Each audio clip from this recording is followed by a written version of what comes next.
Hey everyone, so you're probably already using some sort of vibration percussion as a way of accessing your tissues or self-soothing. I want to talk a second about one of the ways that we use vibration. Now, some of you know that we are big fans of vibration when we have highly sensitized people or even children.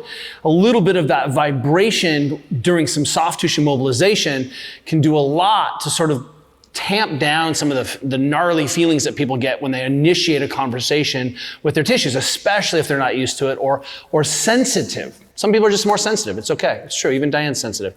But the idea here is we know, for example, that the mechanisms around pain are sometimes can be influenced by movement and motion, right? And that makes a lot of sense if we are appreciating the human being as a moving sort of organism, especially since that's so important for reproduction, safety, moving resources, et cetera, right? The nervous system allows us to perceive what's going on in the environment. Behavior is just a movement sort of cognitive process. Okay, so now bear with me on this for a second.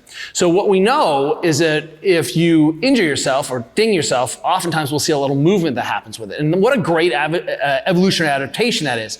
So even if I have tweaked something, oftentimes I can't get the full impact of that request for change or alarm signal, or my brain is perceiving something as threat and I need to pay attention to it, right?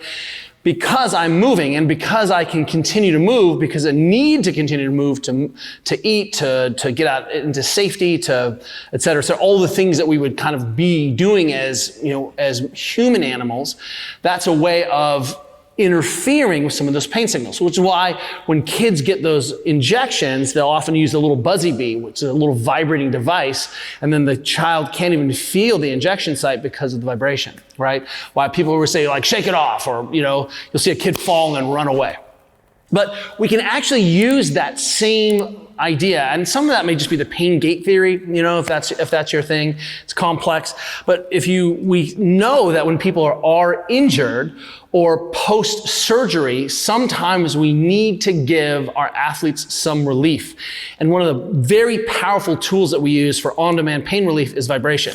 So let's say that I'm managing post-knee surgery. I can't do a lot of the movement that I'd like. I'm working on my swelling congestion. If I just introduce a little vibration, all of a sudden, that can be really self-soothing, even just low-level vibration. So clearly, what's happening here is that the brain is somehow perceiving this as, as movement without motion, right? Tendons, ligaments, fascia, right? We're putting movement into the tissue system. The brain is perceiving that, and maybe for a little while, I can get a little bit of a rest from what is normal, typical low-grade ache post-surgery, post-trauma, right? So I don't have to block that out and sort of obliterate those pain signals, because a little discomfort is absolutely okay.